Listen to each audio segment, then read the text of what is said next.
And you can clearly see this is off the chart where Julie's sitting.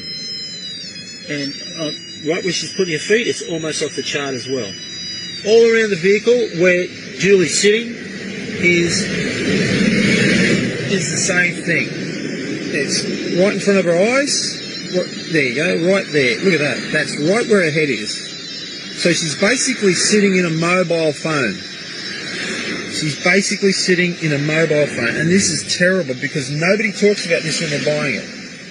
All around, it drops down to 4. But right where the person's sitting, it's the worst. The passenger side's not too bad.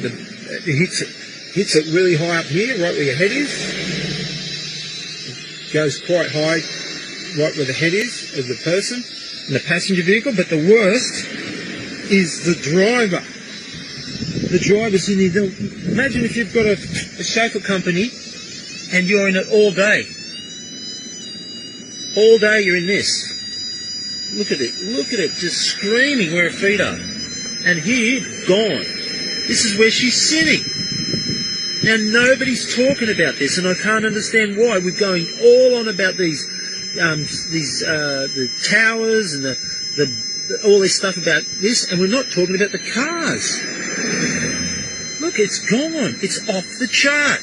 She's not got any reading left. It's so high, it's off the chart. Anyway, we've got to start thinking seriously about boycotting these vehicles and having safety EMF testing on them, and children, how much they can be exposed to EMF to, and long-term EMF damage. Because if Julie's sitting this 2 hours, what's going to happen? I can't read this. The meter's not reading it. It's off the chart. How do we know what Julie's getting exposed to? How? How do we know? We don't know because it's off the chart of the meter. This is terrible. That is not that's an appalling safety standard because it's not a measurable read. I can't read what Julie's been exposed to. So we've got to develop another meter for these so-called environmentally friendly cars that are toxic to drive in.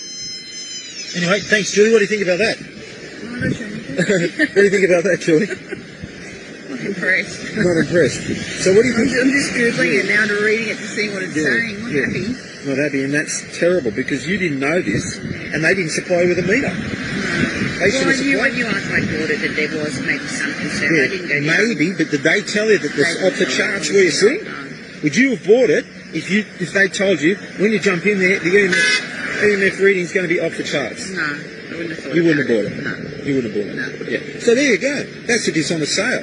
Well, because they should be going straight up to you and say, "Hey, Julie, before you buy the car, I'm a Tesla salesperson, and before you buy the car, this is what you're going to be sitting on.